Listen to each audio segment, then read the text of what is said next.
ఇస్తుంది. And 1280G కూడా మేము తీసుకోమని చెప్పడం దానికి ఒక క్రైటీరియా ఉంది. దాటగానే మేము వాటిని కూడా తీసేసుకుంటాం. మేము అన్నిటికీ వీఆర్ రెడీ.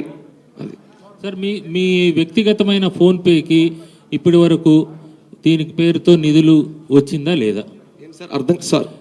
మీ వ్యక్తిగత ఫోన్ నెంబర్కు ఉండేటువంటి ఫోన్పేకి ఇప్పటి వరకు జరిగిన కార్యక్రమాలకు సంబంధించి నిధులు పంపించడం జరిగిందా? సార్ మా వ్యక్తిగత ఫోన్ నెంబర్లు అంటే ఒకటి సార్, ఇప్పుడు మేము ఒక ఈవెంట్ పెట్టుకున్నాం సార్. ఇప్పుడు సార్ కొంచెం వినపడట్లేదు. హలో సార్ కొంచెం ఇప్పుడు మేము ఈ ఈవెంట్ ఒకటి పెట్టుకున్నాం సార్. ఈ ఈవెంట్లో ఉన్న కోర్ కమిటీలో 5-10 మంది మొత్తం నా ఫ్రెండ్స్, నాతో జర్నీ చేస్తున్న వాళ్ళు, మేము కష్టపడుతున్న వాళ్ళం. ఈ ఈవెంట్ని ఎవరైతే కోఆర్డినేట్ చేస్తున్నారో లెట్స్ ఈవెంట్కి ఒక 4 లక్షలు 3 లక్షలు 2 లక్షలు ఖర్చు అయింది అనుకుందాం. ఇది ఎప్పుడు ఒకళ్ళని పెట్టుకోలేం కదా సార్. మీకు ఆల్రెడీ చెప్పాను నేను ఉద్యోగం చేసుకునే మనిషిని. మాతో అందరు ఉన్న వాళ్ళు కూడా వ్యాపారాలు చిన్న ఉద్యోగాలు చేసుకునే మనుషులే. ఈవెంట్కి ఖర్చు మా కోర్ టీం మొత్తం పెట్టుకుంటుంది. ఇక్కడ వాళ్ళ డబ్బులు మిస్యూజ్ చేయడానికి ఏం లేదు. అదే సార్ నా వ్యక్తిగతమైన అకౌంట్ గురించి నేను చెప్తుంది. నేను ఎవరికో ఊర్లో వాళ్ళకి ఇవ్వస్తానని నేను చెప్పలేదు. ఈ ప్రోగ్రామ్ సాయి రూప్ అనేవాడు ఈ ప్రోగ్రామ్ ఆర్గనైజ్ చేస్తున్నాడు. ఇది మన ప్రోగ్రామ్, రేపు మనం వెళ్ళి కూర్చునే ప్రోగ్రామ్. దానికి ఎంత ఖర్చు అవుతుందంట, అందరూ ఎంత వేసుకుంటున్నాం. మేము అదే కదా జాయింట్ గా చేస్తున్నాం. ఇంటర్నల్ ఫండింగ్ ఇప్పటి వరకు మీ పేరుతో మీరు మీ ఫోన్ పేతో తీసుకుంటున్నారు. తప్పే ఉంది సార్. అది ఒకవేళ క్రైమ్ అయితే మేము ఇంకొకరిని పెట్టి తీసుకుంటాం కదా. ఈ ప్రోగ్రామ్ కూడా తప్పే ఉంది. మా వాళ్ళే కదా ఇస్తుంది, మాకు మా టీమే కదా మాకు ఇస్తుంది. సో అంటే మీ ఫ్యాన్స్ అదే సార్, అది ఇప్పుడు అండర్లైన్ ఇది. That is not a donation, it's a contribution. వ్యక్తిగతంగా తీసుకుంటున్నారు. అదే అండర్లైన్, అది డొనేషన్ అవ్వదు, కాంట్రిబ్యూషన్ అవ్వదు.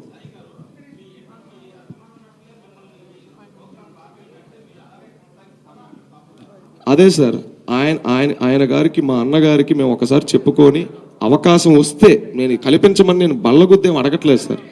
ఆయనే ఆపేయమని కలిసి ఆయనకి ఫుల్ బౌండ్ స్క్రిప్ట్ చెప్పాక కూడా వద్దు నాకు ఇది నచ్చలేదు నువ్వు ఆపేయంటే మీకు అదే అన్నాను కదా సార్. హక్ చేసుకొని వెళ్ళిపోతాను. హక్ చేసుకునే అవకాశం అయిపోతే అది కూడా వదిలేస్తాను.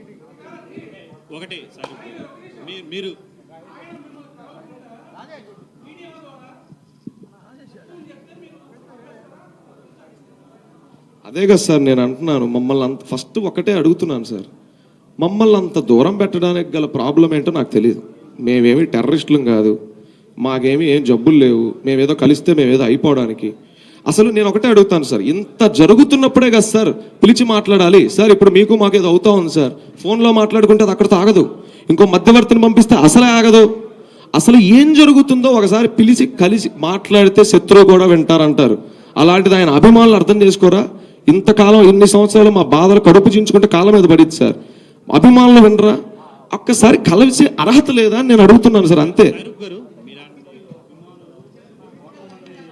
కోట్ల మంది ఆయనకున్నారు, అది ఒక విషయం పక్కన పెడితే ఇక్కడ ఒకటి మీరు అన్నీ కూడా మైక్ వినపడట్లేదు, అన్నీ కూడా జరగబోయేదే చెప్తున్నారు. ఏది సిఎస్ఆర్ ఫండ్స్ వస్తాయి, ఐటీది మేము తెచ్చుకుంటాం, ఈ 3 ప్రోగ్రాంలు చేస్తాం, అన్ని జరగబోయేదే. ప్రస్తుతం ఏది కూడా కాదు, ఇంకా ఏది కూడా మీకు అన్ని ఇన్కంప్లీట్ గానే ఉంది. సో ఇలాంటప్పుడు ఎందుకు అలా 100 కోట్ల రూపాయలు అనేది ఒక పోస్టర్ వేసి ఒక తెలియని ఒక అలజడిని ఎందుకు రేపారంటారు? Sir it's all about span. When number comes into the picture, ఆ స్పాన్ ని తెలియజేయడంలో ఎటువంటి తప్పు లేదు. అదే సార్ ఇప్పటిదాకా చేసిన ఏ ప్రోగ్రాములకి మేము ఎక్కడ నెంబర్ వేయలేదు సార్, గుర్తించండి దయచేసి.